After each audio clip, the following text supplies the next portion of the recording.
Hello, hello, hello. I found this rock that looks like a slice of toast bread. Nicely toasted on both sides.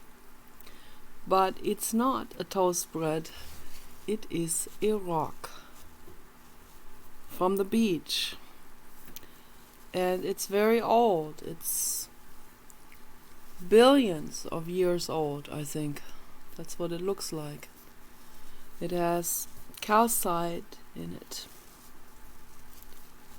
Calcium carbonate mineralization, mineralized into crystals and bonded together with limestone and with some iron particles. So all of that bonded together made it very, very hard. This is a gorgeous, gorgeous piece that I found the other day at the beach, and I was so excited when I found this square piece. Absolutely love it. I love squarish, cubic type of shape. Not completely with harsh edges. I don't like harsh edges of anything. I like the edges always rounded, physically and mentally. So I like everything rounded, but I like cubic as in four distinct corners, but rounded corners. Like this is the shape also that I work with my artwork. I use that shape a lot. It's almost happening in every figure that I draw, except for those flowers there. They do have a circular shape because flowers are circular usually, when they open up their petals. But even the petals have a cubic shape. And sometimes the flower itself can be going into a cubic shape, or this particular leaf there is a lance-shaped leaf, but that's because I am depicting a specific flower with that. However, in a more abstracted way, in a more simplistically structured way, but still it is supposed to represent a specific flower. The flower that I call the blue god flower. That's a real small flower. It's a small bell-shaped flower, very similar to lily of the valley, and it is toxic. Also very similar to lily of the valley, and I think they have very similar alkaloids in it that has a very interesting effect on the brain. But I'm sure they're still a little bit different, and they have different hallucinogenic effects. So it hasn't been studied, thus it's not on the FDA list of hallucinogenic drugs, I think. And they're listed as toxic plants, so I highly recommend to people to stay away from them unless you're a botanist or an herbalist with a lot of knowledge. Okay, so I am an herbalist in training. I test on myself. That can end me in a hospital, ICU, but that's part of the school, right? So this all happened already. In 2013, the number 13 again.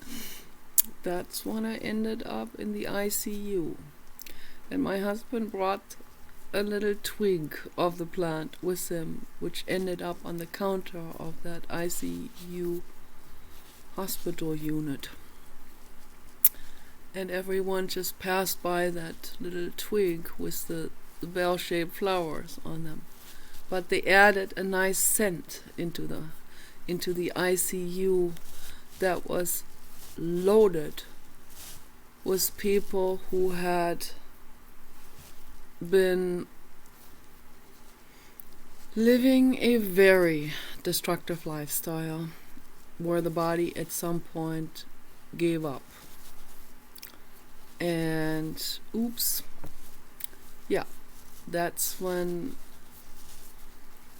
they can't walk anymore. That's when their heart rate slows down. That's when they have strokes. Okay, so from eating meat for 70 years and drinking alcohol for 70 years. That's what happens. You end up in the ICU eventually. Okay, so that was not the case with me. I'm still young and, relatively. If someone asks me, are you young, which happened yesterday in the chat room, I say no, because I'm not young. Okay, I'm over 40. So that's not young. But physically I am. So around 40 is still, it's middle-aged, but being biologically around 40 is middle-aged.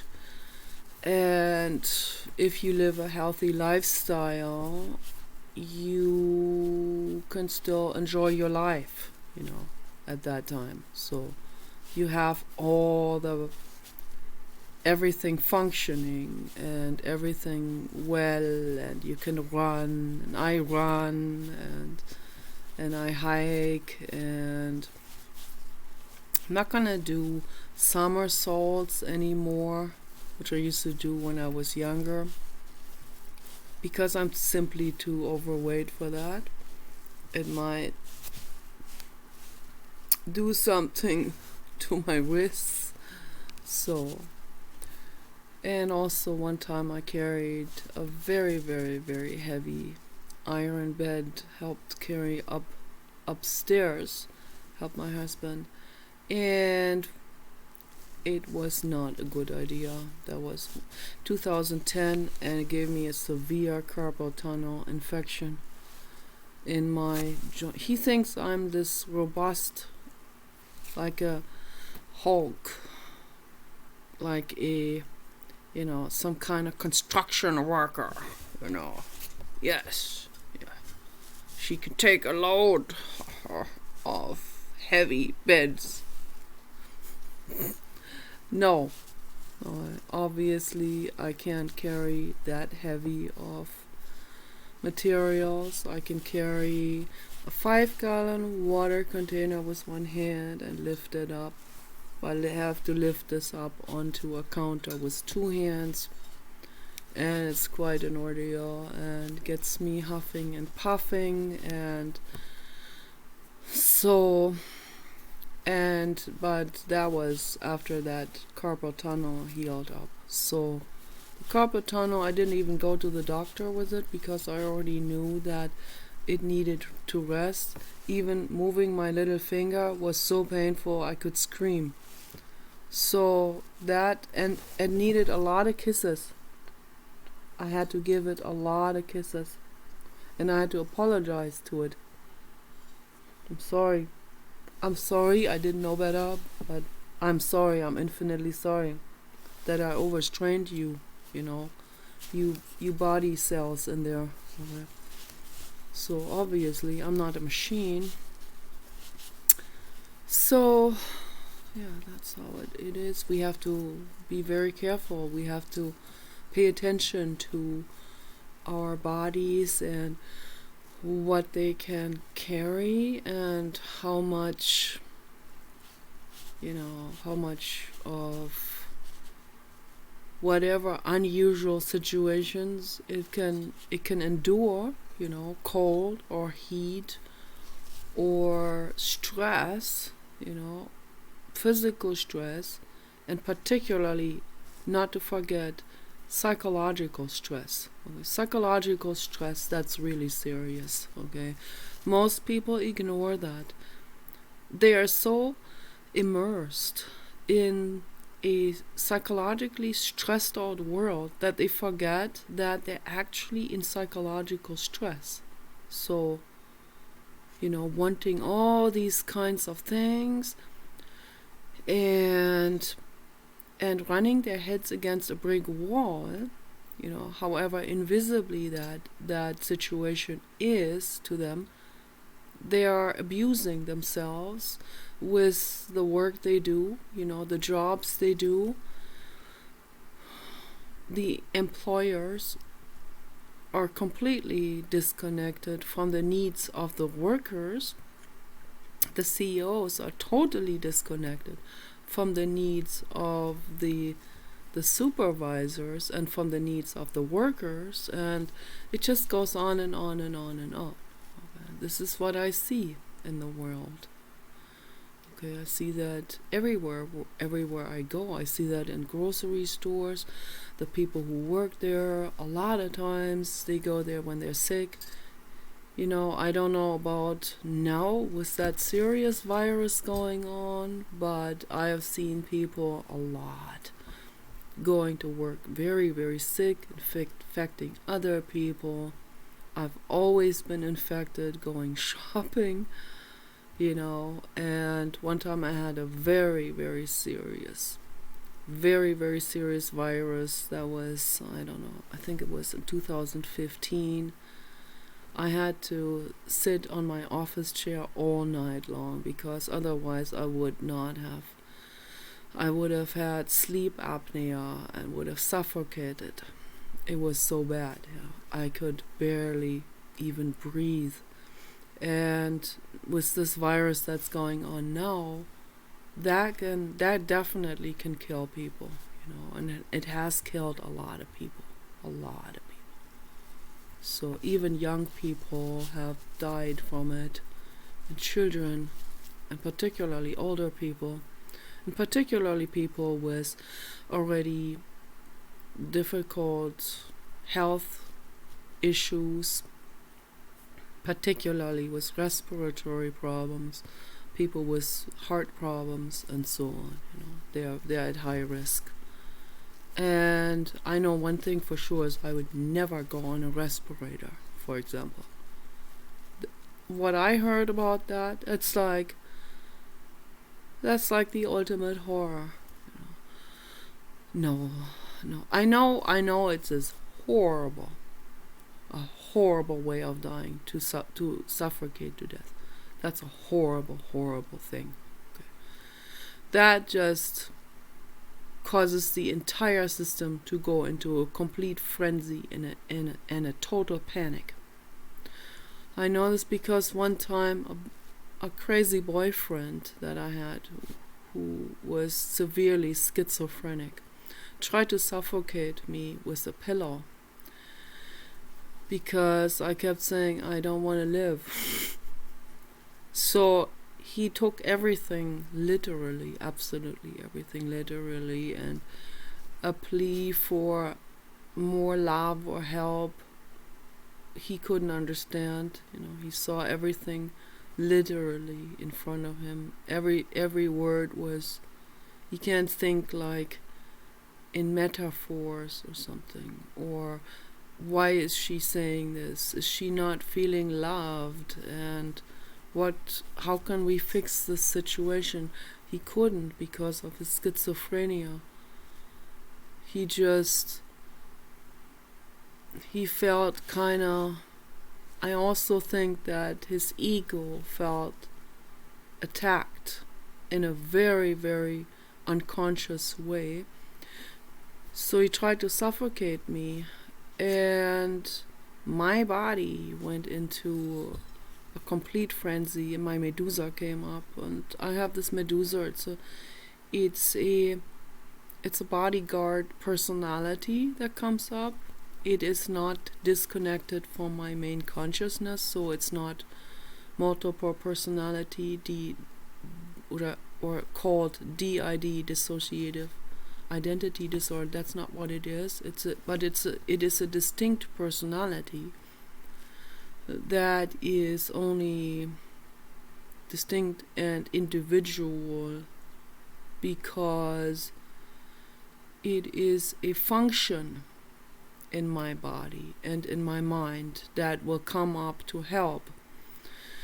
A function unit, basically, but it's interconnected, it is integrated, it is part of my consciousness, and every unit of function in my brain has its place, and not all of them are, I would call them a personality or distinct character or something.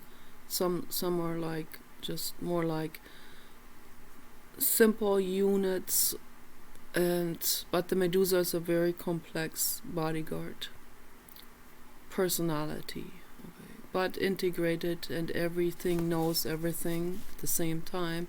There is no disconnect in me, and never has been, and that's also why I've never been able to go into a state of denial, for example. But when he tried to suffocate me, the Medusa came up, and it frees up enormous physical strengths. So you'd be very surprised, you have a survival mechanism in you. The body does not want to die. The body is a biological organism, and it wants to live. It has all of these survival units and all of these emergency units, and all of that sets into action.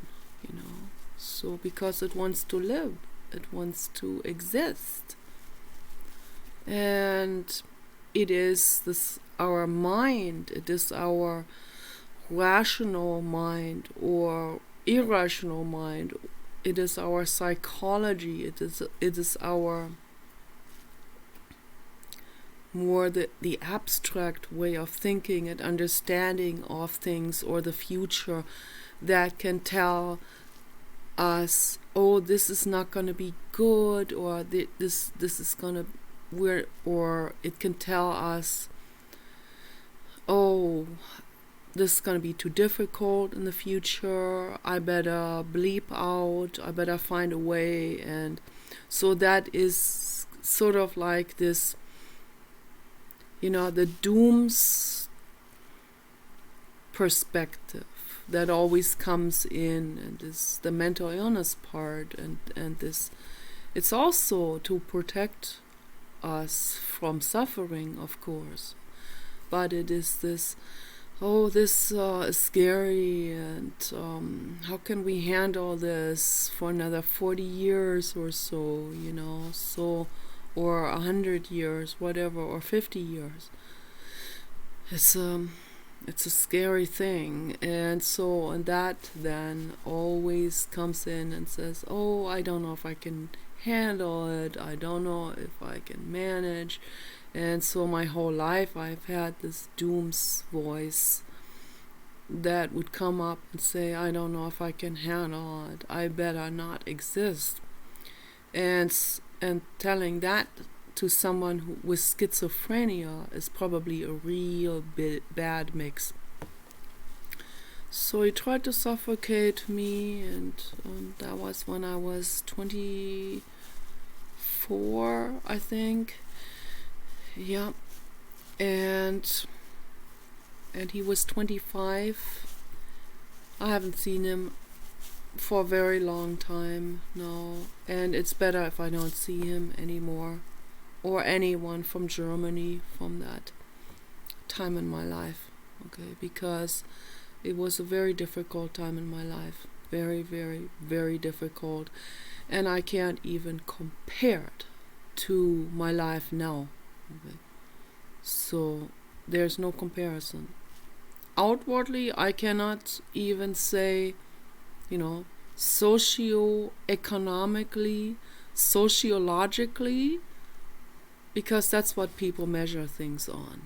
That's what the average person would measure their, they have their diploma on the wall, they have their customers or their clients, they have their certain status, they have a certain management position or some kind of doctor title or profession or clinical practice or whatever, law office, and I don't have any of that. I don't have any of this, but I know how much I have learned. I personally know how much I have learned.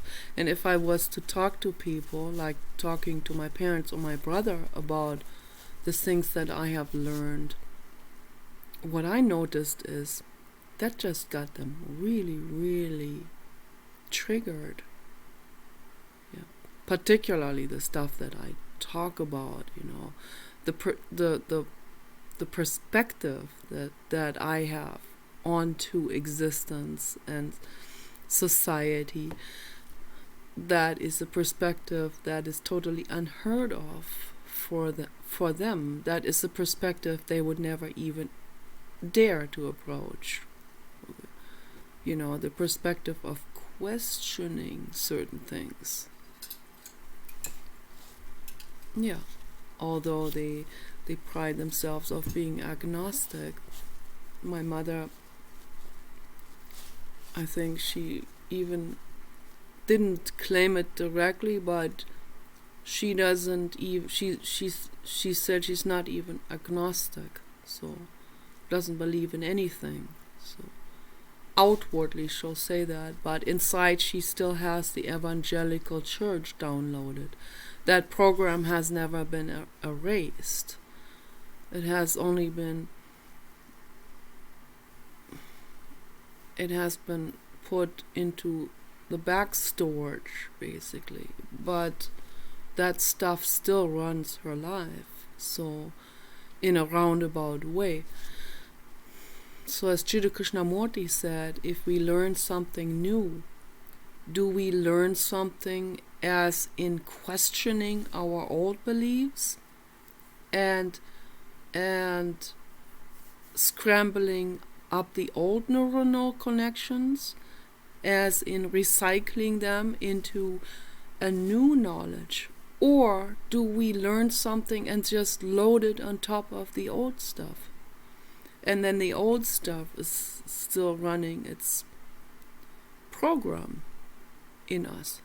So the same program, the same unempowerment program, the same liberal politics, non-functioning mechanisms, so the same stuff as you can't, for example, in quotation marks, you can't question another tribe or another culture, this kind of way of thinking, So that's unempowerment. That is Christian slave morality, as Friedrich Nietzsche calls it. That's unempowerment, mind states, that's I always say, hold the other cheek. The Bible expresses it as, what did they say? Paul told me yesterday, his mother always used to say, turn the other cheek. Turn, if someone hits you here, you turn the other cheek, and then you're allowed to hit here too. Oh, I got so upset about that. Yesterday, I got so incredibly upset. Oh, I felt like punching someone in the face who would stand for something like that. But again, I'm not eye for an eye either. There are people that are for 10 eyes for one eye. I understand the feeling behind it. they're in a state of tremendous hatred. And I understand. I totally understand. I get it. And I feel them, like the animal rights activists. What's his name? Forgot his name. Yurovsky or something. I think that's his name. I don't know. I can't remember names, particularly like Eastern European last names, because there are so many people that have similar sounding Eastern European last names that I always mix them up. But yeah, he is for 10 eyes for one eye, and I totally get it, but that's not how we move things forward in this world, okay? And I'm not just talking about the world of materialism, of that what we see or perceive with our senses. There's much more going on, and it's not going into God's or religious type of ideologies. There is a world out there that is beyond religion and also beyond that what science has caught up. So much, much beyond. It just keeps going, okay? It's dealing with energy. The world we live in, it's all about energy. Everything is about energy. This rock is energy. Okay, my hand is energy. This color is energy, as you can, it's very clearly loud and clear. Okay, this color is very, very loud and clear. Orange flag energy. It says emergency to you. Emergency. It also says life. It also says yes to the school of life. And it says yes to flowering. That's why a lot of flowers have that color. They signal out happiness and the appreciation to the Sun Lord, as some people call the sun. Bob Hickman calls the Sun Lord, and I think that's beautiful. So I grew up thinking the sun is a woman. I mean, a female has a female characteristic, like a female goddess, sort of. This Die Sonne in German is a female thing. So in German, every item, das Kissen, the pillow. In German, it is also a neutral. Das Kissen, it's a neutral, it's an it. Die Sonne, that is a female. So in the English language, we don't have these particular she or he attributions to actual material items like a computer. Der Computer in German is masculine. Okay, so die Decke, the blanket, is feminine.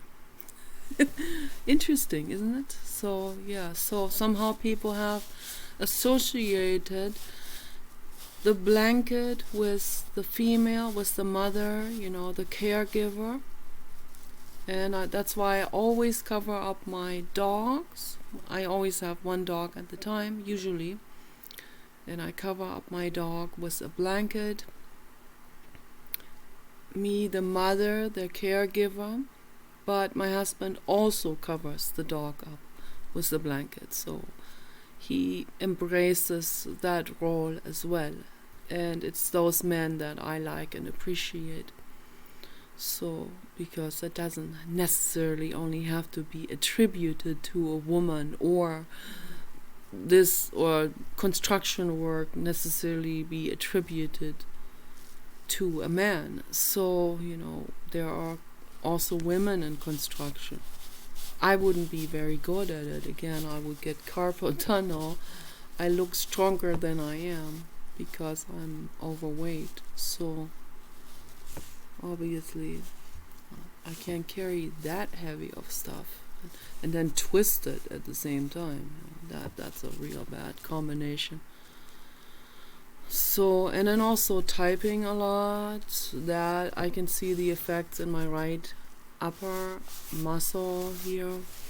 So when I have days where I'm constantly arguing with people in comments under videos, Facebook and chat rooms, and I'm typing for 10 hours straight.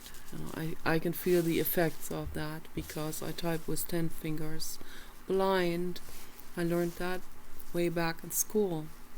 I'm glad I learned that because that frees up a lot of extra looking and mechanical pointing to the individual keys, so that is more of a flow. I type as fast as I think, but then I can feel it when I made a typo, and I go back and I correct that most of the time. So unless I'm a little getting into a sloppy mode, then I will have more typos and will forget to correct them. But it's also important to type with mindfulness and be very, very accurate in typing and in grammar and in also in beauty of language and all of this. I think it's very, very important. Language, that is our main communication tool right now among humans. So written, typed language, that's our main communication tool right now during this era that we live in. So let's work on that. Let's make that beautiful, because that will also have a major effect on how we make other people feel. Okay, and that brings me also to the subject that I have been thinking about a lot, communication, and why so many people feel so incredibly alone. They don't understand that, and I'm not blaming them, I'm not judging them. I know that they're in not a beneficial mental state.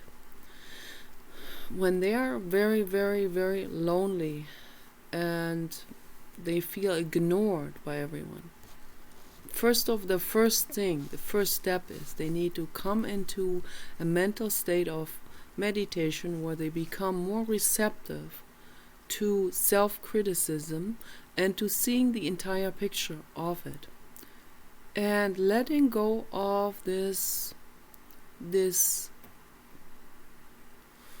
what they call in Sanskrit Krage, and in German Kriegen, which has two meanings which are also related. Kriegen could mean going to war, and could also mean getting. Going to war and getting comes from the same etymological source, which is kind of like conquering and taking. That's how wars always started in history. So Krage, the hungry ghost, the mental state where the person is in constant pursuit of getting something from others, like taking, and never feeling the other, never feeling being compelled from within to give and help the other for no reason, for no agenda, to help the other just to help the other, to make the other feel better, to help the other living being, animal or human.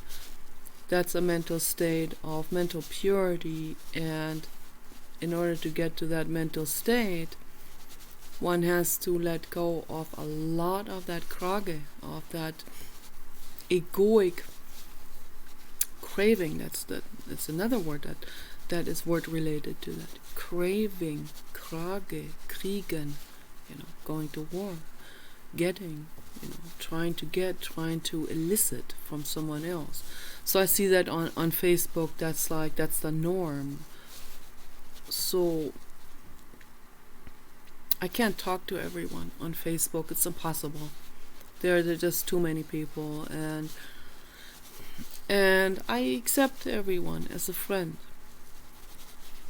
For a few exceptions, everyone who has a friendly photo of themselves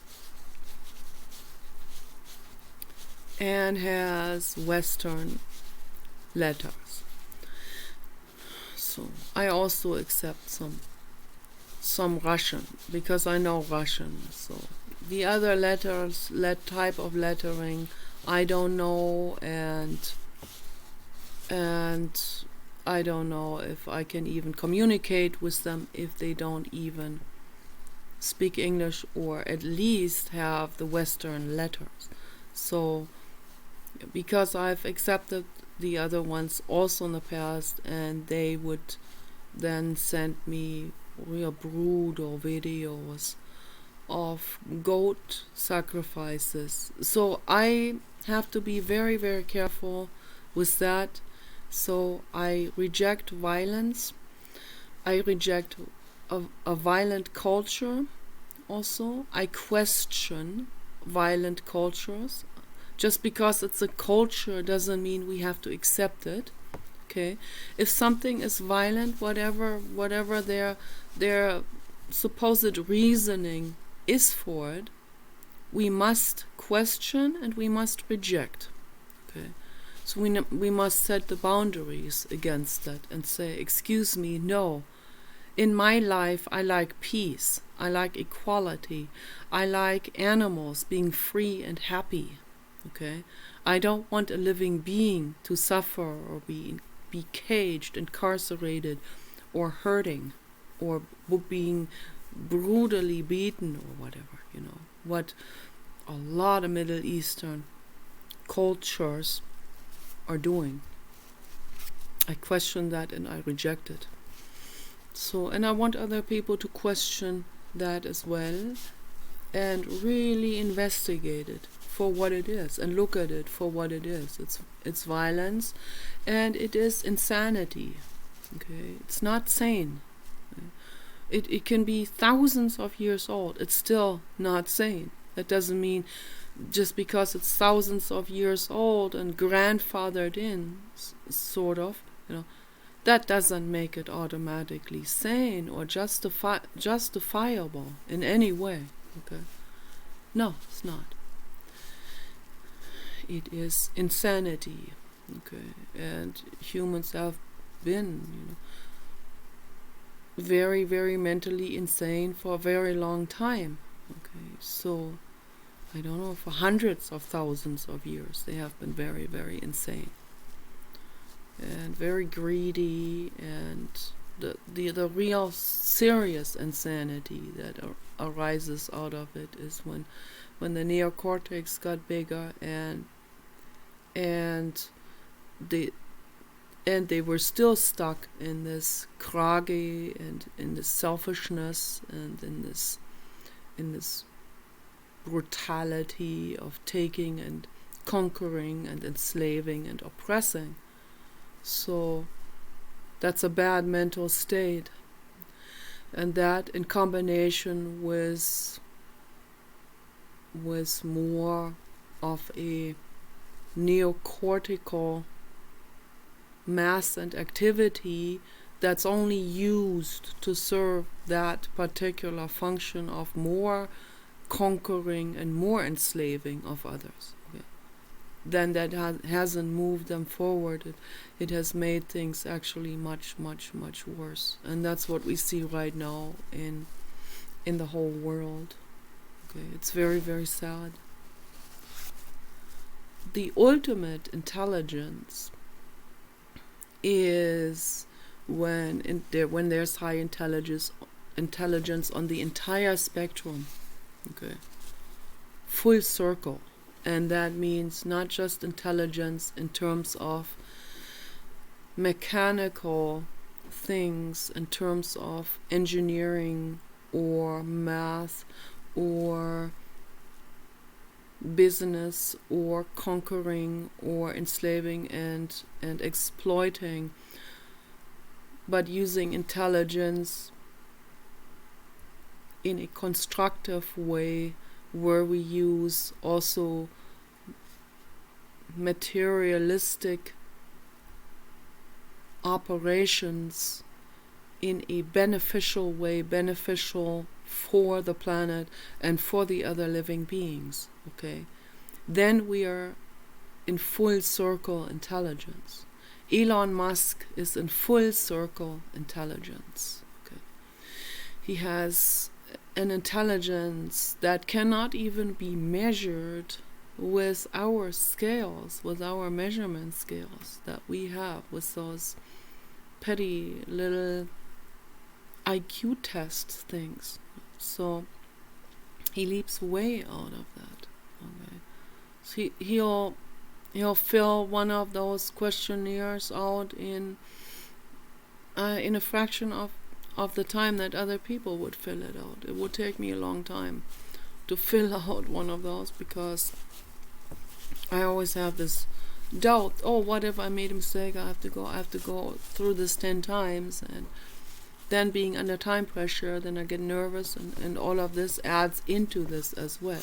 So versus if I would just go at it with a completely relaxed mental state, then I would get a lot more accomplished if I didn't feel like I'm under time pressure. So that's the key, if we do an intelligence test, that's always also limited by a specific time frame, because obviously, it wants to also measure your quickness in answering those questions. And it's not that easy to put yourself into a mind state of, oh, I have all the time I need, let's just ignore the fact that it is under time pressure. That's very difficult to do, because in the back of your head you always know this is the time is being counted in as well, for how long it takes you to fill this entire questionnaire out, so the multiple choice test. But so Elon Musk, he would just fill this out in a few minutes, be done with it, have every answer correct, and he can do 50 more of those in the same time that we fill one out, and much more than that. So it's like his intelligence is way, way, way beyond that what people can at all even try to wrap their heads around. So that's why he is getting all of these things accomplished that no one has ever gotten accomplished before in history, okay? A freak of nature, if you want to call this, okay? A good freak, a very, very kind and compassionate, not just intelligence in one lopsided way, not just intelligence in the mechanical engineering type of side of it, or the mathematical, dealing with materials, with physics, with chemistry, seeing the consequences, putting things to the test, doing real scientific work with diligence, with enormous patience, and putting all his mind into those kind of things. And it's almost nobody can accomplish that. So, that's one side that some people were able to do, but not near as in such proportions and such magnitude as Elon Musk, even just in that one field of engineering. So he's also way ahead in every field than all other super brains before him or in current times. So that makes a lot of people jealous, and that hurts a lot of egos.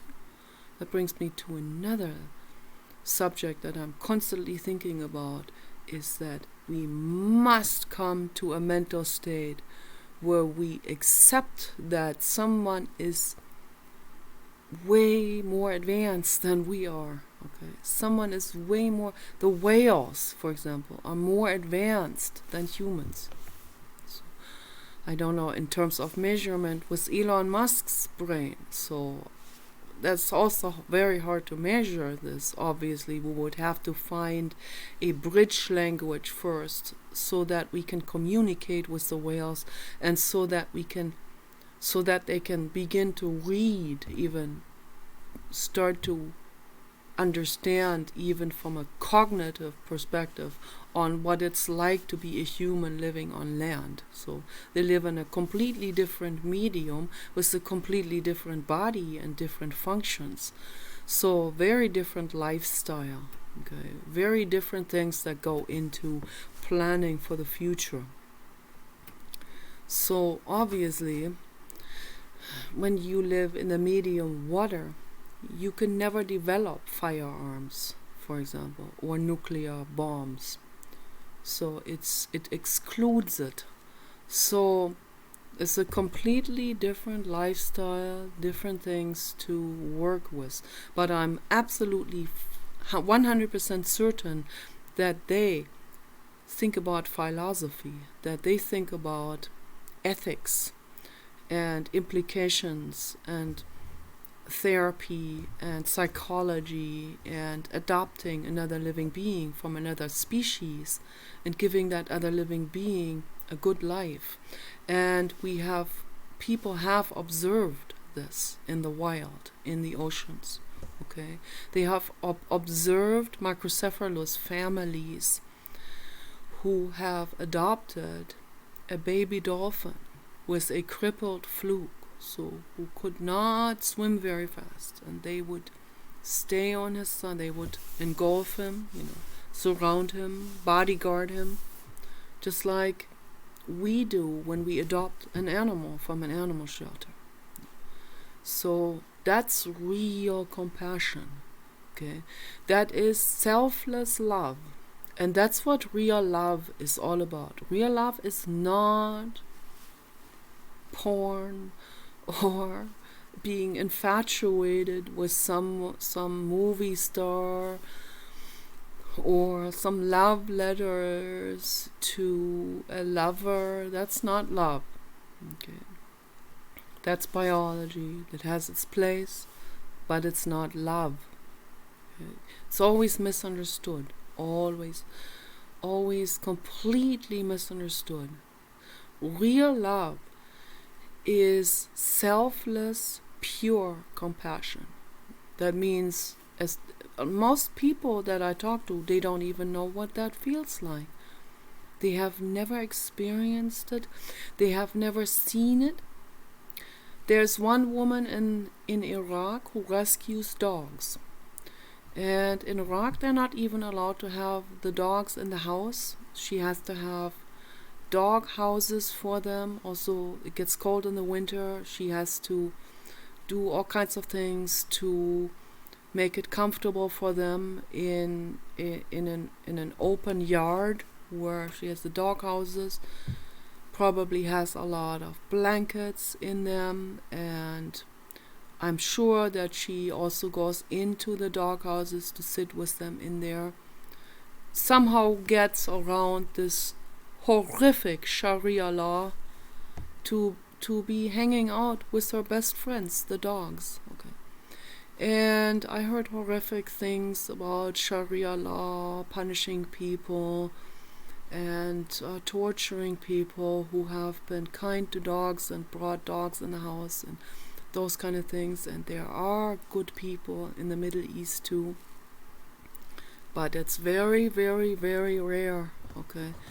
And I would say the majority of the people are just terrified to death, and I don't blame them, But they have a massive amount of people, probably more than 50%, who are psychopathic, okay? And that's why they are running this Sharia law. It's the psychopaths that are running it, that are having psychopathic law enforcement, that are punishing kind-hearted people for kindness, and it must be hell to live there. Okay, so but there's this amazing Mother Teresa of the dogs in Iraq. I had a boyfriend from Iraq. He talked about her. This was a long time ago in LA. He said he's seen her sitting by a lake crying every single day. And I can imagine I can just imagine. I don't think I can fully imagine, but I can marginally imagine what that must be like. Okay. To be a compassionate person living in total hell in a hellish nation, surrounded by hellish people and brains. Okay. Seeing the suffering happening every day, trying to help, and then being punished even for trying to help. So this is marching into the Western world now. It is encroaching. It is marching in foot by foot. And I see this coming. I see this happening. I am feeling very alarmed before other people are feeling alarmed about this. I'm trying to alarm other people about it and say, red flag, become alert. Okay. Do you want to keep animal protection? Do you want to make it so that the hard work of feminists for 300 years is not being rolled back? Okay. That we can live free and not in cages, that we can have freedom of speech and keep improving the world with our freedom of speech? Or do you want to have that rolled back and have our mouths duct taped, have women being bandaged up like mummies into chadors, give men the right to stone women to death like at the time of Jesus? Okay. I mean, it's up to you, This is your world. This is your life, Do you want it to become better, or do you want it to become much worse? Much, much worse? Do you want to bring the Stone Age back, literally? So let's use the stones as healing modalities and not as weapons.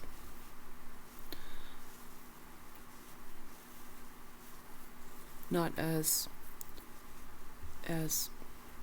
incarceration tools and oppression and violence and all of these kind of things. So that's my plea to the world, And in order to make it better, in order to become alert about these warning signs that we have right now, the Muslim agenda is marching in. They use Black Lives Matter and Antifa, okay, as their mask, as their excuse, which is not an excuse. Okay, violence is never an excuse. Okay, for anything. They're not being physically threatened. When you're physically threatened, you have the right to protect yourself and use force. They are not being threatened. They're not forced. They are not encroached on. It's the opposite. They're the oppressors. They're the ones that are encroaching into our world and trying to take away the freedom that we have created in the Western world. And I'm not just talking about the United States. I'm talking about the entire Western world, the Western way of living, Europe, the Eastern European countries who have also, gotten on board with freedom and with a free market structure, with freedom of speech and so on. So let's stand up for this freedom, and it takes introspection. It takes a lot of introspection and sitting down in meditation and looking at all of this without being caught up in it. Okay, looking at it from an outsider point of view. You can only do this once you calm your brain down. Then you can suddenly see the animals, the dogs with their needs of companionship. You can see the women having very similar needs also to every other living being. Okay, so we all have the same basic needs for companionship, for friendship, for having our boundaries respected, for kindness, for support.